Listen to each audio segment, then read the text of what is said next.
अस्सलामुअलैकुम। रहबर group of institution में आपका खैर मकदम है। प्यारे बच्चों, आपको दिल की गहराइयों से ईद की बहुत बहुत मुबारकबाद। आइए आज हम देखते हैं क्लास हश्तम का पेज नंबर 25 सबक नंबर 6 आम, जिसके मुसन्निफ है सादत हुसैन मंटो। आइए देखते हैं इस सबक की पहली बात को समझने से पहले हमारे इस चैनल को लाइक करें, सब्सक्राइब करें और ज़्यादा से ज़्यादा शेयर करें। पहली बात, मेहमान अक्सर तोहफे लाते हैं। शादी ब्याह, सालगिरह वगैरह की तकरीबात में शरीक होने वाले भी अपने साथ तोहफे लेकर जाते हैं। किसी के इम्तिहान में कामयाब होने, मुलाजिमत में तरक्की हासिल करने या नए घर में दाखिल होने पर भी तोहफे पेश करने का रिवाज है। तोहफे ताइफ के लेन देन से आपसी ताल्लुकात बेहतर होते हैं। ज़ैल के अफसाने में इसी रिवाज को मुख्तलिफ अंदाज में पेश किया गया है। आइए देखते हैं जान पहचान। सादत हुसैन मंटो 11 मई 1911 को मौजा समराला ज़िला लुधियाना में पैदा हुए। उनकी इब्तिदाई तालीम घर में हुई। 1931 में उन्होंने मैट्रिक का इम्तिहान पास किया। उनके माशी हालात इंतहाई ख़राब थे, इसी वजह से वो तालीम जारी न रख सके। वो उर्दू के मुमताज़ अफसाना निगार थे। उन्होंने इंसानी नफ्सियात को अपना मौजू बनाया था।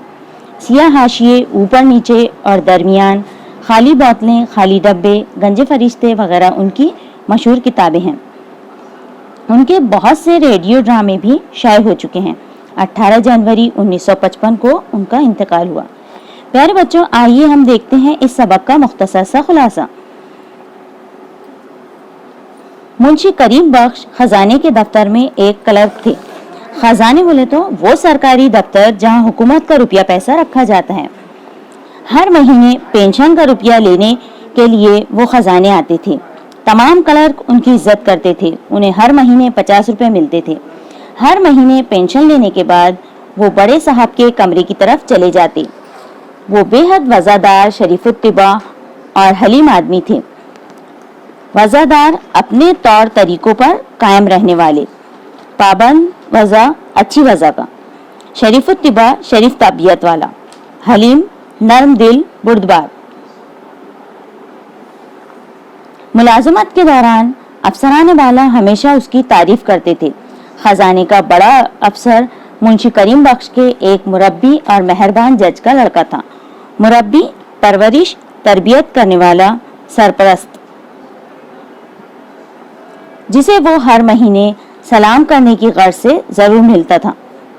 करीम बख्श उसे छोटे जज साहब कहा करता था। छोटे जज साहब इसको फौरन अंदर बुला लेते और उससे बातें करते। वो जज साहब के मरहूम वालिद का जिक्र खैर करता रहता, लेकिन मुंशी करीम बख्श के लहजे में खुशामद वगैरह की जर्रा बराबर भी मिलावट नहीं होती थी। मौसम आने पर करीम बख्श जज साहब के लड़की और डिप्टी साहब जो अब रिटायर हो गए थे, उनके घर आमों का टोकरा भेज देता था, जिसे वो ये कहकर भेजता कि ये उसके देना नगर के बागों के आम हैं। जज साहब इसको आमों के ताल्लुक से हमेशा याद दहानी करवाते रहते और वो खुश होकर आमों के मुतालिक उनको बातें बताते रहता और आमों की तारीफ करके उनको जल्द अज जल्द पहुंचाने की बातें करता। मुंशी करीम बख्श के घर में उनकी बीवी और एक बेवा बेटी रहती थी। 50 रुपए पेंशन में उनका बमुश्किल गुजारा होता था। मुंशी साहब की बीवी अगरचे के किफायतशार, बचत करने वाली, कम खर्च करने वाली, मगर पेंशन में से एक पैसा भी नहीं बचता था, जिसकी वजह सिर्फ ये थी कि मुंशी करीम बख्श को चंद आदमियों की खिदमत करने में बहुत मसरत होती थी, जिनमें एक तो जज साहब के लड़के और दूसरे डिप्टी साहब थे। आम देने के बाद मुंशी करीम बख्श को एक रूहानी खुशी होती थी। आम देने से पहले वो आमों को जांच लेता, गिन लेता और घर वालों को एक भी आम उठाने नहीं देता। आम के टोकरों की घास और टोकरे मोहल्ले वालों के काम आते थे। हस्ब मामूल इस मौसम में भी मुंशी करीम बख्श टोकरों में अपनी निगरानी में आम रखवाकर दोपहर का खाना खाने के बाद चारपाई पर लेट गया। अचानक उसे दिल का दौरा पड़ा। डॉक्टरों के बुलाने के लिए 3-4 आदमी दौड़ाए गए। लेकिन मुंशी करीम बख्श का आखिरी वक्त आ चुका था और उसने अपनी डूबती आवाज में कहा कि तुम सब लोग बाहर चले जाओ, मैं अपनी बीवी से कुछ कहना चाहता हूँ।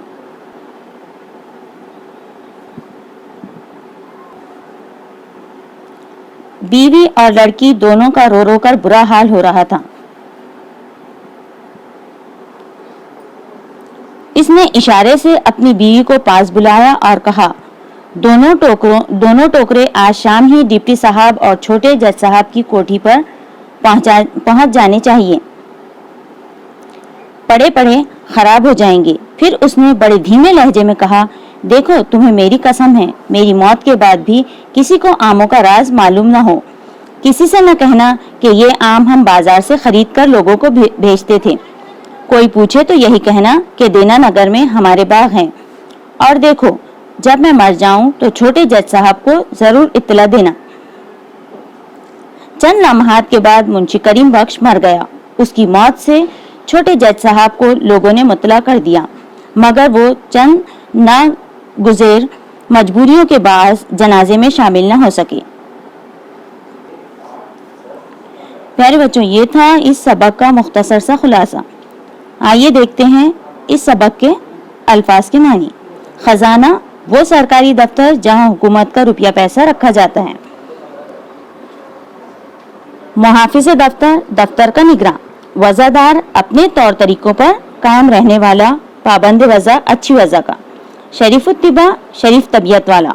हलीम, बुर्दबार, नरम दिल। अफसराने वाला, आला अफसर। मुरब्बी, परवरिश, तरबियत करने वाला, सरपरस्त। तस्कीन, सुकून, इत्मीनान। चिक, बांस की तीलियों का पर्दा। फिद्वियाना, इंकिसार करने वालों की तरह। तोहफा, मुराद बेहतरीन।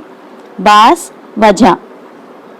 किफायतशार, बचत करने वाला, कम खर्च करने वाला। मसरूर, खुश। नीचा बंद, हुक्का बनाने या तैयार करने वाला।